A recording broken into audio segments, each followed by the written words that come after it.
que é o assunto de hoje.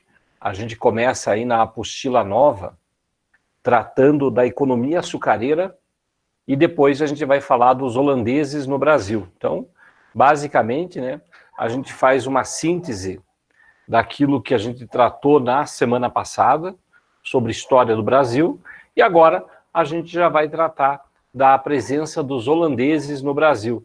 Aí na apostila de vocês, os holandeses no Brasil é o segundo volume, a segunda aula da apostila 2.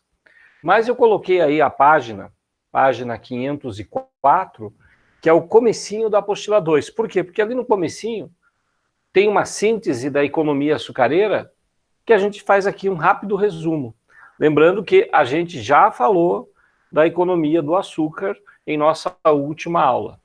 Bom, assim que a gente terminar essa aula, eu vou daí dar aula lá em Santa Felicidade. Daí, terminando lá, eu já posto essa interação ao vivo também, para que você possa daí acessar as informações do que a gente vai conversar a partir de agora. Então, sem mais delongas, vamos falar aí sobre a economia açucareira no Brasil, a partir da tua página 504. Essa economia do açúcar no Brasil, a opção que foi feita pelo açúcar, muitas vezes é explicada por fenômenos naturais. Clima, solo, não está errado, mas é simplória a explicação, né? Simplória. Porque o que movimenta uma economia, o que faz você escolher uma mercadoria, é uma coisa muito mais óbvia e muito mais humana. Você escolhe produzir uma mercadoria na medida em que ela dá lucro. Então, o primeiro grande fator para a escolha do açúcar, a lucratividade do produto lá no mercado europeu.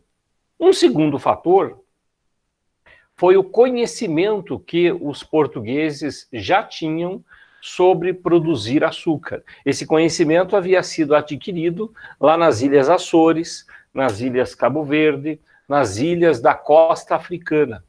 Essas ilhas da costa africana, elas foram ocupadas muito antes da chegada de Cabral no Brasil. Então, o conhecimento da produção açucareira já era um conhecimento português. O terceiro fator que estimulou a produção de açúcar no Brasil foram os financiamentos holandeses.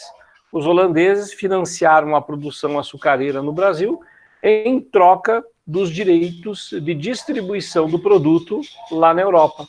Então, quando os holandeses investiram, por exemplo, em engenhos de açúcar em Pernambuco, e a tabela que você vê aí na tua tela mostra, né, o crescimento do número de estabelecimentos de engenhos de açúcar por capitania e por época. Você vai ver ali como Pernambuco dispara, né, dos 276 engenhos de açúcar que a Holanda, né, ou melhor, que o Brasil tinha no Nordeste em 1629, lá na última coluna, 150 são na capitania de Pernambuco.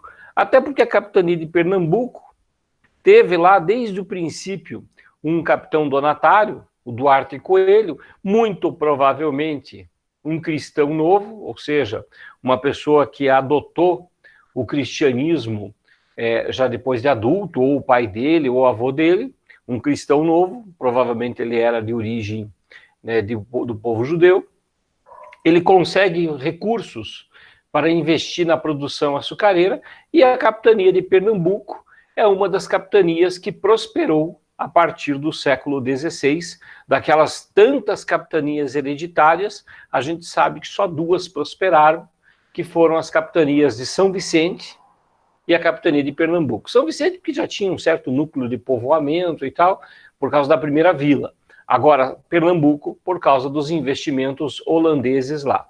Só que aí já aparece uma dúvida para a gente. Por que os holandeses invadiram o Brasil se os holandeses eram parceiros dos negócios do açúcar com Portugal? Parece não fazer muito sentido, né? Claro, a gente pode começar a chutar um monte de possibilidades, mas esses chutes não vão ajudar em nada a gente. É porque às vezes a gente fica pensando muito assim, o que a Holanda tinha como motivo? O que o Brasil ou Portugal fizeram contra a Holanda para provocar isso?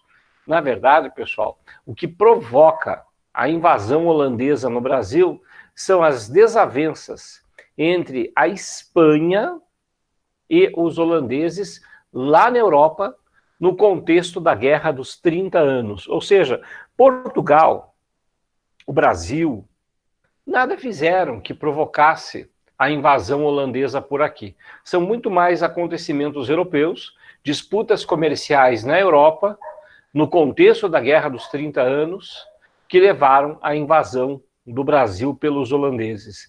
Por isso, a gente sempre tem que lembrar que a história do Brasil ela está inserida na história geral, que acontecimentos europeus interferem diretamente em acontecimentos aqui no Brasil, como é o caso aí da invasão holandesa.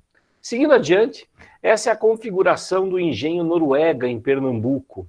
Aí você observa como a Casa Grande é a Casa Grande, está do lado da senzala, que é aqui do ladinho já, ó. Tá vendo? Essa senzala aqui, já ao lado, aparecem aqui os escravizados e tal. O desenho, ele mostra, né, diversos aspectos. Tem um casalzinho fazendo amor aqui. Aqui nós temos, né, um cara atrás do mato fazendo um cocô. Aqui tem, né, algumas crianças brincando e tal. Ou seja, o desenho, ele procurou mostrar como que era uma vida, uma sociedade dentro do engenho de açúcar. Era uma sociedade hierarquizada, é verdade. É uma sociedade racista, é verdade, mas é uma sociedade em que todo mundo convive. E aí tem um problema, né? A convivência não significa que não havia racismo e intolerância. A convivência, ela é permitida, desde que cada um fique dentro da sua ordem, dentro do seu espaço, na sua hierarquia social. O Gilberto Freire, que foi um sociólogo brasileiro, pernambucano, inclusive, escreveu uma obra chamada Casa Grande e Senzala.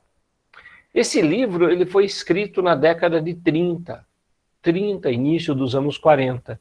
E ele, quando escreveu Casa Grande e Senzala, ele escreveu a partir de uma experiência do doutorado dele, que ele fez lá nos Estados Unidos.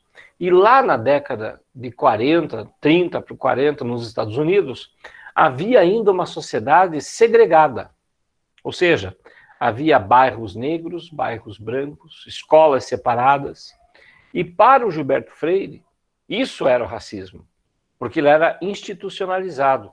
Freire achava que no Brasil não existia racismo. Freire acreditava que aqui nós estávamos numa democracia racial. Para nós, hoje, isso é um absurdo.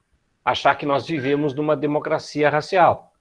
Basta a gente olhar os presídios e ver como eles estão abarrotados, principalmente de pessoas negras. Agora, para o Gilberto Freire, lá na década de 30, ele estava olhando a legislação. E no Brasil não havia uma legislação que separasse brancos de negros. Daí que o cara deduziu a tese da democracia racial no Brasil, que dá, assim, asco, né? Dá nojo de a gente pensar que alguém possa um dia ter escrito de que no Brasil não há racismo. Mas, se a gente entender o ponto de vista do Gilberto Freire, obviamente que nós não vamos passar pano para o racismo, não é isso? Mas entendendo o ponto de vista do Gilberto Freire, a gente compreende por que ele achou que no Brasil não tinha racismo. Por causa da convivência. Hoje sabemos que a convivência realmente existe, mas que não é uma convivência de tolerância.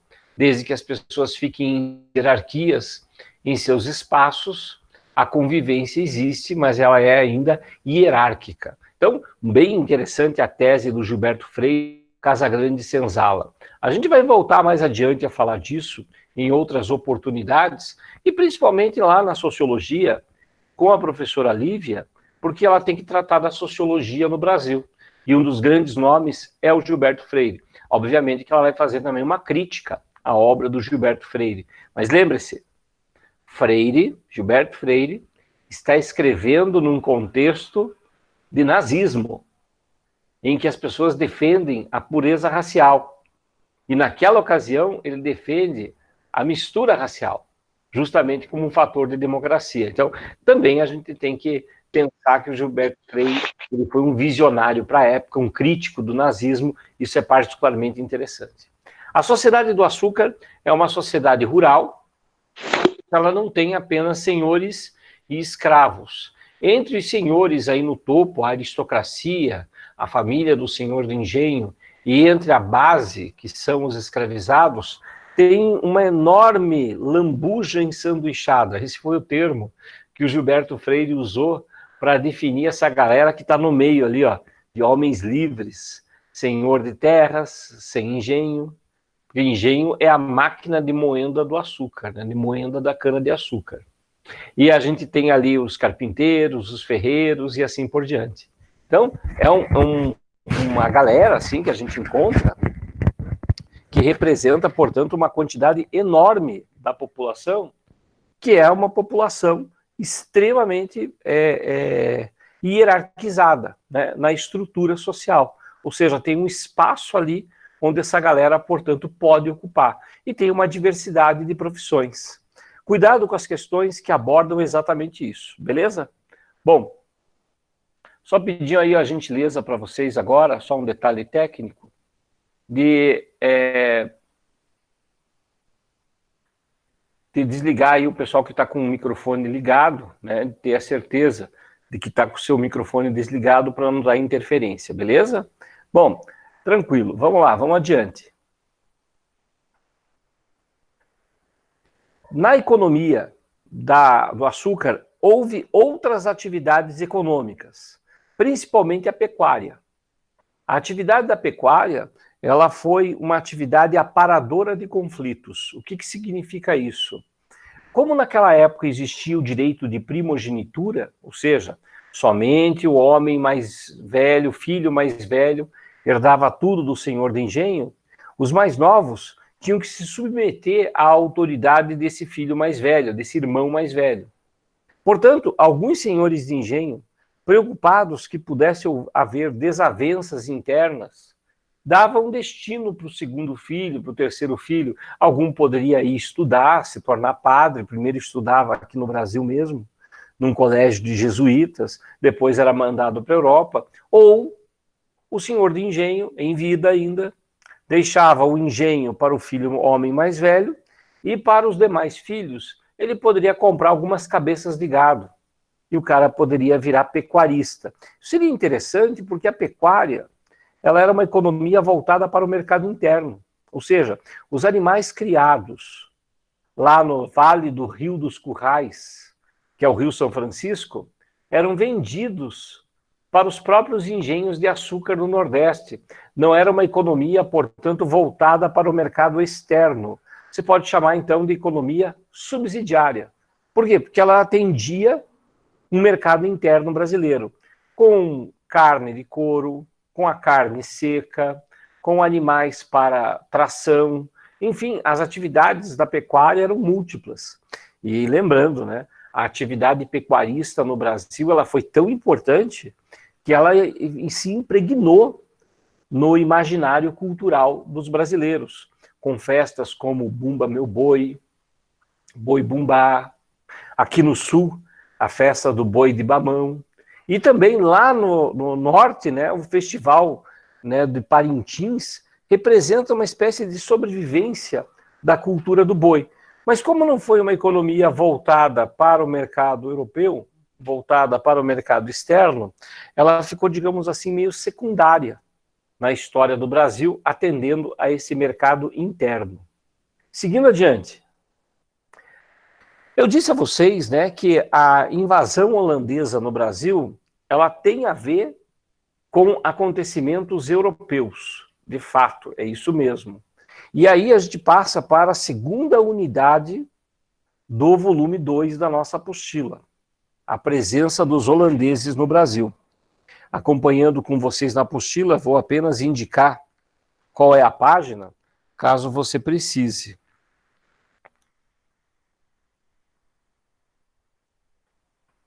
História A.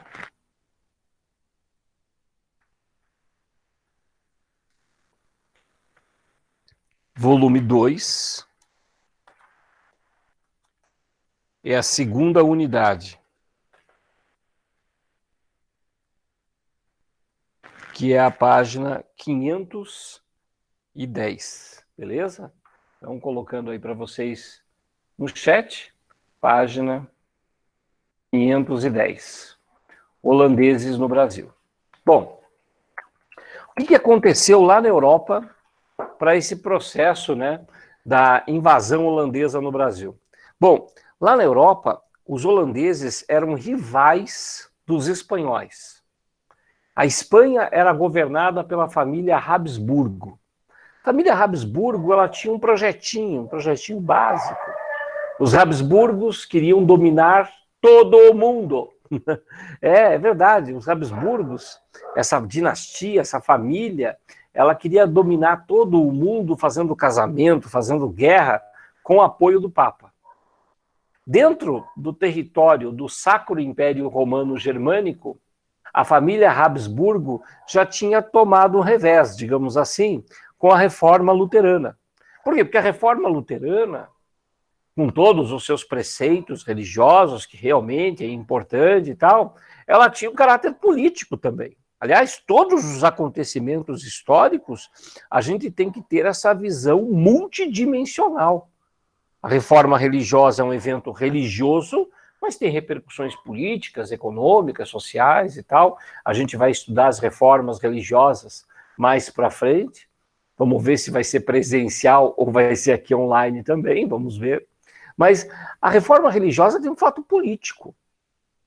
Muitos príncipes, muitos nobres, lá da região daquilo que vai se chamar mais tarde de Alemanha, né, o Sacro Império Romano Germânico, não queriam ficar sob a autoridade dos Habsburgo, que era aliado da igreja. Então começaram a apoiar o Martinho Lutero. Então, a briga contra os Habsburgo aconteceu lá no Sacro Império Romano Germânico. A briga contra os Habsburgo aconteceu também em Portugal, aconteceu com a Espanha. Por quê? Porque os Habsburgo queriam dominar tudo. Foi tão forte esse domínio Habsburgo na Europa, dos séculos XVI para o século XVII, que a França, que era na ocasião governada pelo cardeal Richelieu, porque o herdeiro ainda não tinha a maturidade, não tinha a maioridade, o cardeal Richelieu brigou contra os Habsburgo, apesar dos Habsburgo ser a favor da Igreja Católica. Ou seja, nós temos um cardeal no governo da França, o cardeal Richelieu, fazendo uma guerra contra a Espanha Habsburga e contra a própria Igreja Católica, mesmo sendo ele um cardeal. Veja, questões políticas, elas interferem nesses eventos religiosos profundamente. E nessa escalada da Espanha dominar territórios, a bola da vez foi Portugal. O rei de Portugal, Dom Sebastião, morreu sem deixar um descendente. Quem assumiu provisoriamente o governo na época foi o tio dele, também um cardeal, o cardeal Dom Henrique. E o cardeal Dom Henrique logo morreu em 1580. Assim, o trono de Portugal ficou aberto a disputas. E foi justamente o rei Filipe II de Espanha, Habsburgo, que assumiu o poder em Portugal. Por isso que no slide aí de vocês aparece União Ibérica. O que foi isso? Foi quando a Espanha passou a mandar em Portugal. Olha a confusão, gente. Portugal e Holanda tinham boas relações econômicas e políticas por causa do negócio do açúcar. Espanha e Holanda são inimigas por causa das disputas de poder da Europa. Quando a Espanha passou a mandar em Portugal, uma das primeiras coisas que os espanhóis fizeram foi proibir o comércio de açúcar do Brasil pelos holandeses. Faz sentido agora? Beleza? Então, eu e você temos uma aliança. Nós temos uma aliança econômica. Eu produzo açúcar e você revende na Europa. Você é a Holanda, eu sou o Brasil. Lindo. Eu sou amigo de Portugal, porque Portugal é minha metrópole. Então, nós três estamos associados aqui. É esse refletor, que é Portugal, você, que é a Holanda, e eu, que estou no Brasil. Então, nós somos aliados.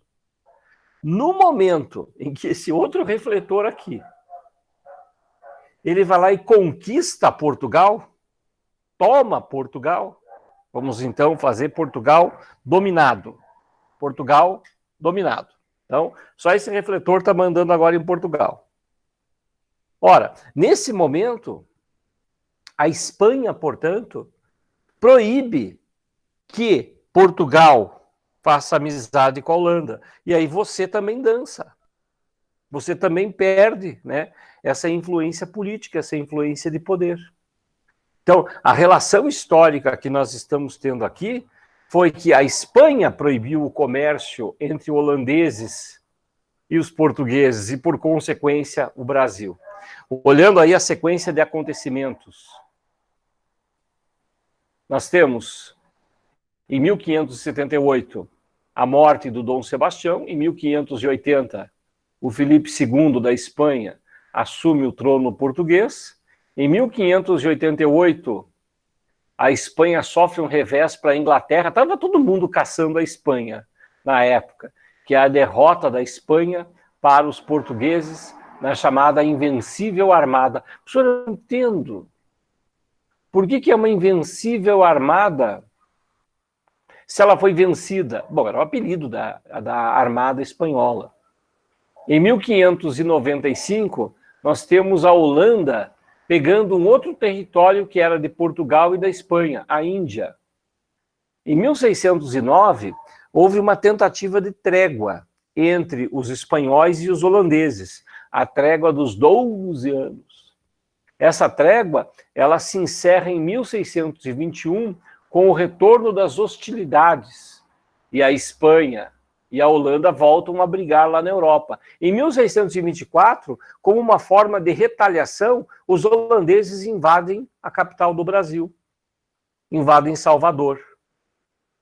Mas eles não conseguem estender o domínio a partir de Salvador. É uma outra invasão ocorrida no Brasil, que é a invasão de 1630, que é a tomada de Olinda, que era a capital da capitania de Pernambuco, não era ainda Recife. Recife vai ser construída pelos holandeses, cujo nome anterior era Cidade Maurícia. A gente já vai ver isso. Em 1637, aqueles colonos aqui no Brasil que resistiram às investidas holandesas são derrotados.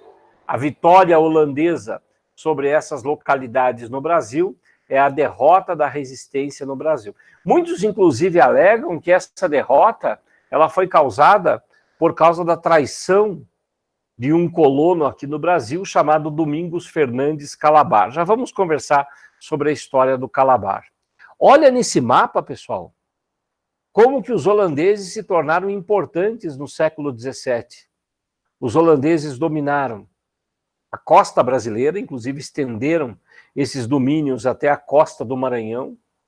Os holandeses conquistaram também territórios que estavam na América Central, conquistaram territórios da Guiana, que é o Suriname, lá no Sudeste Asiático, até nos Estados Unidos tem um pontinho verde ali, Nova Amsterdã, que mais tarde vai se chamar Nova York. Então, olha a quantidade de domínios holandeses no mundo. Isso daí foi uma ameaça, principalmente para os ingleses, que vai ter uma briga depois, né, para disputar o poder de quem vão ser os grandes transportadores de mercadorias pelo mundo.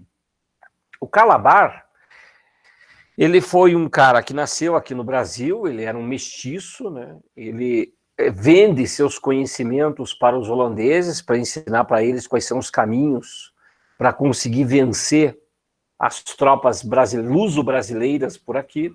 Tanto que o Calabar foi então chamado de traidor. Traidor, com certeza, não há dúvida nenhuma que ele foi traidor. A grande questão que eu jogo para você é: traidor do quê? Do Brasil? Não, pode parar. Como é que ele pode ser traidor de uma coisa que nem existe ainda? Lembrando que Brasil, nessa época, é uma colônia de Portugal. A ideia de Brasil, enquanto nação independente, pátria, essa coisa mais romântica, é só a partir do século XIX. Então seria muito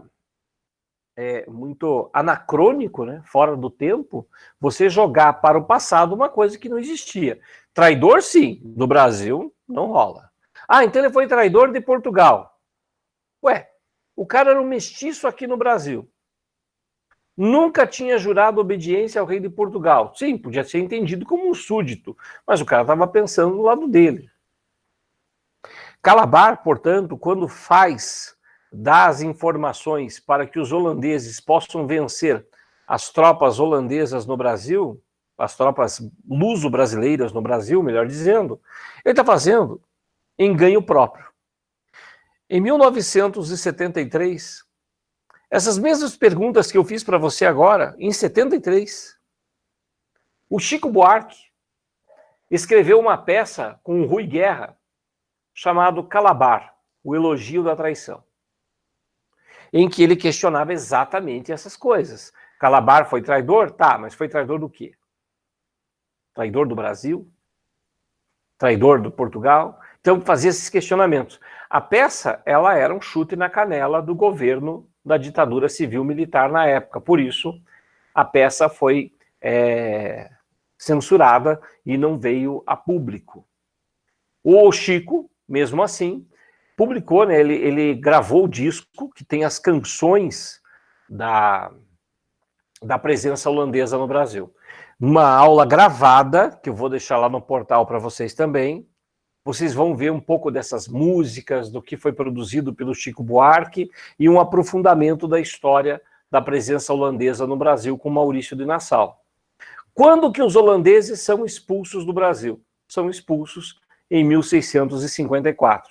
E a expulsão holandesa, após a estadia do Maurício de Nassau, é a vitória sobre os holandeses, e o episódio, digamos assim, mais famoso dessa história é justamente a Batalha dos Guararapes. Não deixe de assistir essa aula gravada que vai aparecer para vocês, provavelmente amanhã, aí no portal. A todos vocês, um grande abraço. Eu vou terminar pontualmente porque eu estou indo lá para Santa Felicidade para atender os estudantes, tá? Um grande abraço a todos e até a próxima.